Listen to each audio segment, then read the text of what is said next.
السلام علیکم ناظرین، کیونکہ آج 16 اگست بروز جمعے کا دن ہے، آپ کو آج کی جو تازہ ترین اپڈیٹ ہے وہ بتاتے ہیں کہ اس وقت سب سے زیادہ جو صورتحال خراب ہے وہ کوہ سنمان کے جو علاقے ہیں، یہ سامنے آپ دیکھ سکتے ہیں۔ یہ ارد گرد کے جتنے علاقے ہیں کوہ سنمان کے، اس کے علاوہ جو یہاں پر دریائے چناب کے حوالے سے میں آپ کو بڑی اپڈیٹ دینے کے لیے جا رہا ہوں۔ اس کے علاوہ اگر آپ ہمارے چینل پر نئے ہیں تو آپ سے گزارش ہے چینل کو سبسکرائب کر دیں۔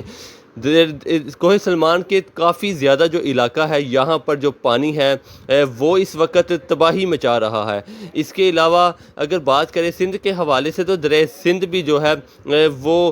سندھ کے علاقے میں، سکھر کے علاقے میں، یہاں پر بھی بہت سی جگہ پر جو سیلابی پانی ہے وہ آبادیوں میں داخل ہو چکا ہے، اور بڑے پیمانے پر پانی جو ہے وہ بستیوں میں داخل ہوا ہے۔ 170 سے زیادہ جو گاؤں ہے وہ زیر آب آئے ہیں، اور کھڑی فصلیں تقریباً ساری کی ساری تباہ ہو چکی ہیں۔ دریائے چناب کے حوالے سے میں آپ کو بتاتا چلوں کہ بھارت کی طرف سے جو پانی کا ریلا چھوڑا گیا تھا وہ اس وقت ہیڈ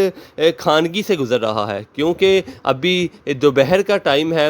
آپ کو رات کو بھی میں نے اپڈیٹ دی تھی کہ ہیڈ مرالا کے مقام پر تھوڑا سا جو پانی کا لیول ہے وہ کم ہوا ہے، تاہم کیونکہ یہ پانی یہاں سے گزر چکا ہے، 1,77,000 کیوسی کا جو ریلا تھا وہ اب ہیڈ خانگی کی طرف جو ہے وہ جا رہا ہے۔ کچھ گھنٹے میں ہی یہ ہیڈ خانگی سے گزرے گا، اور ہیڈ خانگی کے ارد گرد کے جتنے علاقے ہیں جو کہ ضلع گجرانوالہ کے قریب ہے، یہاں پر جو دیہاتوں کے علاقے ہیں، یہاں پر جو ہے وہ سیلابی صورتحال کا جو سامنا ہے وہ کرنا پڑ سکتا ہے، کیونکہ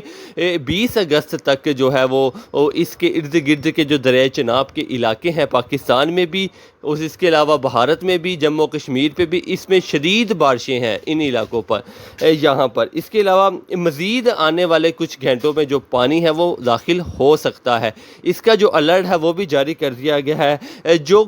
پرسوں رات کو ریلا چھوڑا گیا تھا بھارت کی طرف سے، اور کچھ جموں کشمیر میں شدید بارشیں ہوئی تھی جس کی وجہ سے یہ جو پانی ہے یہ جمع ہو کر جو ہے وہ ہیڈ مرالا سے گزرا ہے۔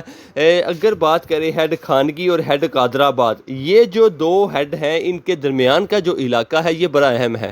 کیونکہ یہاں پر جو علاقہ ہے یہ فلیٹ ایریا ہے، بالکل سیدھا ایریا ہے، یہاں پر دریا اور زمین میں زیادہ فاصلہ نہیں ہے، اور پانی 1,77,000 جو پانی ہے یہ بہت زیادہ ہے۔ یہاں پر کہیں پر بھی اگر کوئی بند ٹوٹتا ہے یا پانی دریا سے باہر آتا ہے تو پھر اس کو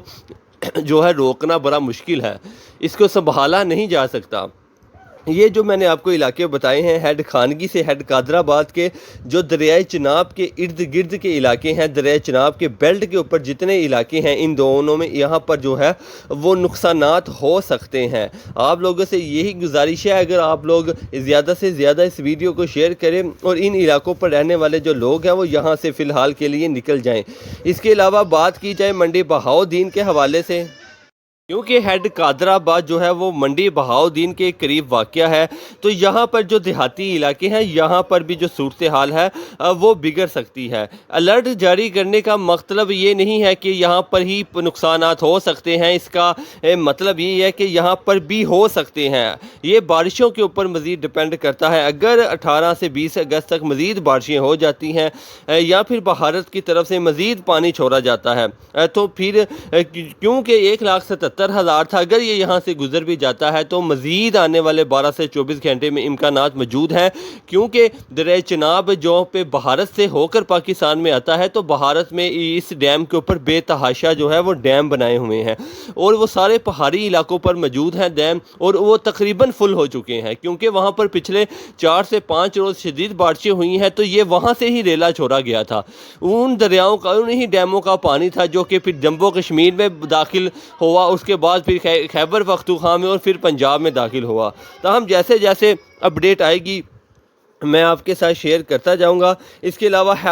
اگر بات کریں حافظ آباد، اس کے علاوہ جھنگ چنیوٹ، کیونکہ یہ دریائے جو چناب ہے اس کے جو بیلٹ کے اوپر جتنے جو دریا ہیں، جتنا جو علاقہ ہے، میں نے آپ کو اس سے آگاہ کر دیا ہے کہ یہاں پر جو ہے وہ سیلابی صورتحال بن سکتی ہے۔ تاہم اگر بات کی جائے اس کی، تھوڑا سا میں آپ کو دریا کے حوالے سے بتاتا چلوں۔ دریائے چناب جو ہے وہ جموں کشمیر سے پاکستان میں داخل ہوتا ہے، اس سے پیچھے یہ یہ بہارت میں بہتا ہے اور یہ دریا سیالکوٹ سے گزرتا ہوا منڈی بہاؤدین کے پاس سے گزرتا ہے۔ اس کے ایک طرف گجرانوالہ اور دوسری طرف ضلع سرگودا آتا ہے اور گجرانوالہ سے آگے فیصل آباد آتا ہے۔ اس کے بعد یہ دریا جنگ، صدر احمد پور، سیال، جام پور سے گزرتے ہوئے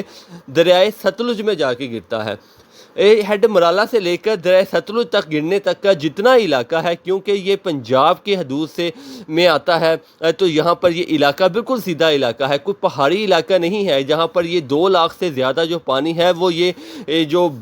براج ہے یہ اس کو برداشت نہیں کر سکتے، نہ اس یہاں پر جو پانی ہے اس کو اتنا روکا جا سکتا ہے۔ ہیڈ مرالہ پر اگر 1.5 لاکھ داخل ہوتا ہے تو وہاں سے 1,20,25,000 اخراج کرنا ضروری ہے۔ اسی طرح ہیڈ خانگی، ہیڈ قادر آباد، اس کے آگے جنگ چنیوٹ کے جو علاقے ہیں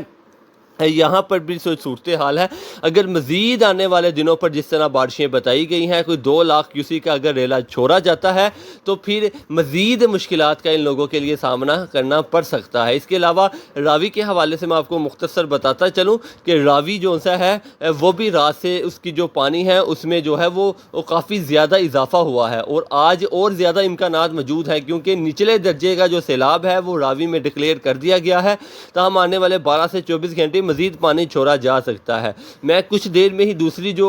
ویڈیو بہت لمبی ہو جاتی ہے، دوسری ویڈیو میں آپ کو ستلج کے حوالے سے اور راوی کے حوالے سے جو ٹوٹلی اپڈیٹ ہے وہ انشاءاللہ دوں گا۔ اگر آپ ہمارے چینل پر نئے ہیں تو آپ سے گزارش ہے چینل کو سبسکرائب کر دیا کریں، اس سے ہماری حوصلہ افزائی ہوتی ہے۔ بیل آئیکن کے بٹن کو پریس کریں گے تو آپ کو ہر ویڈیو کا جو نوٹیفیکیشن ہے وہ ملتا رہے گا۔